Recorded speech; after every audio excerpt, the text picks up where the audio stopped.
Baik, Assalamualaikum warahmatullahi wabarakatuh. Baik, kali ini saya akan membahas beberapa quote dari Leonardo da Vinci. Oke, langsung saja. Yang pertama, dia yang memiliki paling banyak pasti paling takut kehilangan. Ini pelajaran luar biasa dari Leonardo da Vinci. Karena benar, rasa takut kehilangan yang besar itu biasanya dimiliki oleh mereka yang punya paling banyak. Kalau semisal kita punya banyak harta, takut kehilangan harta tentu lebih besar. Misal, kita punya mobil mewah, kita di jalan raya, rasa takut itu pasti akan selalu ada. Takut kena serempet, takut kena tabrak atau nabrak, takut macam-macam. Sehingga naik mobil yang harusnya nyaman jadi tidak nyaman. Coba dibandingkan dengan mereka yang naik mobil biasa-biasa saja, tentu lebih nyaman, lebih santai. Kenapa? Karena rasa takutnya sedikit atau bahkan tidak takut sama sekali. Jadi ini nasihat buat kita, bahwa hidup kita itu jangan tergantung pada kepemilikan. Kalau hidup kita tergantung pada kepemilikan, maka hidup kita akan diwarnai oleh rasa takut kehilangan. Jadi hati-hati dengan rasa memiliki, mending diganti dengan titipan. Jadi rasa takut kehilangan tidak akan mengganggu kehidupan kita. Juga hati-hati dengan kata saya sekarang punya harta. Itu alamat kita akan berhadapan dengan ketakutan kehilangan harta, karena kita memakai kata punya, kata memiliki. Jadi dalam hal ini kita harus pintar ngatur strategi. Gimana caranya agar tidak terjebak dengan kata punya dan memiliki. Kalau enggak, ya kita akan berhadapan dengan monster yang namanya rasa takut kehilangan. Misal, semua harta yang saya miliki itu hanya titipan dari Allah.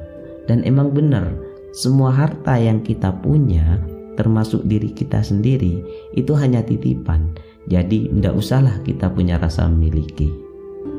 Termasuk HP yang kita pegang sekarang. HP ini milik saya. Wah, ya sudah, pada saatnya kita akan berhadapan dengan kehilangan HP kita. Sehingga kalau HP kita error, rusak, kita sedihnya luar biasa. Agama kita kan sudah wanti-wanti, sudah menasihati kita. Jangan tergantung pada apapun selain Allah. Karena pasti kita akan takut dan akhirnya kecewa, karena semua yang selain Allah pasti akan meninggalkan kita, jenisnya apapun, kan begitu. Jadi kalau ingin hidup tenang, kurangi keterikatan dengan apapun, harta, keluarga, anak, istri, dan lain-lain. Loh, kalau begitu berarti tidak boleh sayang keluarga. Yang ngelarang sayang siapa? Jangan terikat. Terikat itu nama lainnya tergantung. Biasanya mengujinya dengan kalimat kalau tidak punya mobil susah hidupku, kalau tidak punya HP ini saya tidak bisa apa-apa, kalau tidak punya rumah bagus malu sama tetanggaku, kalau tidak, dan seterusnya. Nah, itu ciri-ciri ketergantungan. Begitu ada kata kalau tidak, berarti kita tergantung, dan disitulah kita punya potensi kecewa dan takut kehilangan. Kecewa, kehilangan, rasa takut kumpul semua di situ. Makanya oleh Leonardo da Vinci kita dinasehati, dia yang memiliki paling banyak pasti paling takut kehilangan. Maka yang paling gelisah dengan kehilangan, kalau harta ya orang kaya. Orang yang lebih kaya dia lebih takut kehilangan. Sementara yang tidak punya apa-apa takutnya lebih sedikit. Mau takut kehilangan apa wong tidak punya apa-apa? Logikanya sesederhana itu. Makanya jangan mudah tergantung. Ini sih pembahasannya bisa lebih panjang, tapi intinya jangan mudah tergantung. Nah, terus orang yang tidak menghargai kehidupan tidak layak untuk menikmati hidup. Jadi kalau kita putus asa, selalu gelisah, galau terus, rebahan terus, ngeluh terus, merasa tidak sempurna, ya itu semua sama, tidak menghargai kehidupan. Dan orang yang tidak menghargai kehidupan, katanya Leonardo da Vinci, tidak layak untuk menikmati hidup. Kalau hidup hanya sekedar hidup, babi di hutan juga hidup. Kalau kerja hanya sekedar kerja, kerbau di sawah juga kerja. Kan gitu katanya Buya Hamka. Jadi ayolah berjuang, hargai kehidupan ini. Caranya ya bersyukur, kita dibuat ada itu sudah luar biasa. Jadi hargai kehidupan ini dengan membuang segala hal yang membuat hidup kita tak berharga. Termasuk orang yang tidak menghargai kehidupan adalah bermalas-malasan. Termasuk orang yang tidak menghargai kehidupan adalah bergantung pada orang lain. Termasuk orang yang tidak menghargai kehidupan adalah durhaka kepada orang tua. Banyak sekali hal yang itu bisa menjadi bukti tidak menghargai kehidupan. Jadi kalau kita merasa layak untuk hidup, layak untuk menikmati kehidupan, ayo lakukan yang baik-baik, lakukan yang bermanfaat. Apa yang menjadi keinginan dan cita-cita, wujudkan. Selama itu baik, tentu kita termasuk orang yang menghargai kehidupan dan layak untuk menikmati kehidupan. Oke, terus dia yang ingin kaya dalam sehari akan digantung dalam setahun. Jadi siapapun yang ingin kaya mendadak dalam sehari, dia pengen langsung kaya, maka tunggulah setahun lagi dia akan digantung. Kenapa? Karena semua ada prosesnya, apapun itu. Tidak ada jalan instan untuk sukses.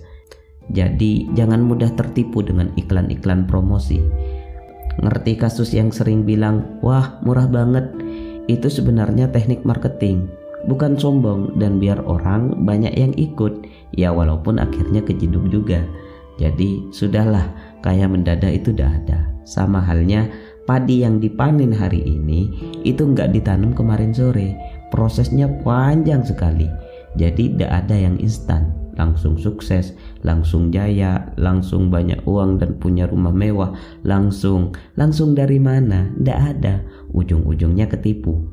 Kalau ada yang menjanjikan sehari kita bisa kaya, tentu itu hanya omong kosong. Kalau kita masih percaya, setahun lagi akan digantung. Digantung maksudnya ya kita tidak punya apa-apa selain bergantung pada orang lain. Akhirnya hiduplah sebatang kara, bahkan hanya bisa meminta-minta. Itu kan tergantung. Jadi jangan lupakan proses, tapi nikmatilah proses. Gagal tidak masalah, toh tidak ada orang yang sukses tanpa kegagalan. Tugas kita adalah terus berusaha, hasilnya serahkan pada Yang Maha Kuasa. Insya Allah usaha yang baik akan mendapatkan hasil yang baik. Terus katanya Leonardo da Vinci, Tuhan itu memberikan segala sesuatu kepada kita, tapi ada harganya, yaitu kerja.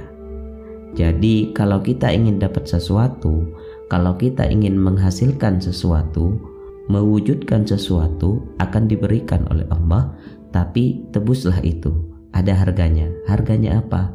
Kerja. Jadi jangan diam. Makanya kalau dalam Al-Quran, innallaha la yughayyiru ma biqaumin hatta yughayyiru ma bi anfusihim. Coba perhatikan kalimatnya. Innallaha la yughayyiru. Berarti yang merubah tetap Allah, bukan kita.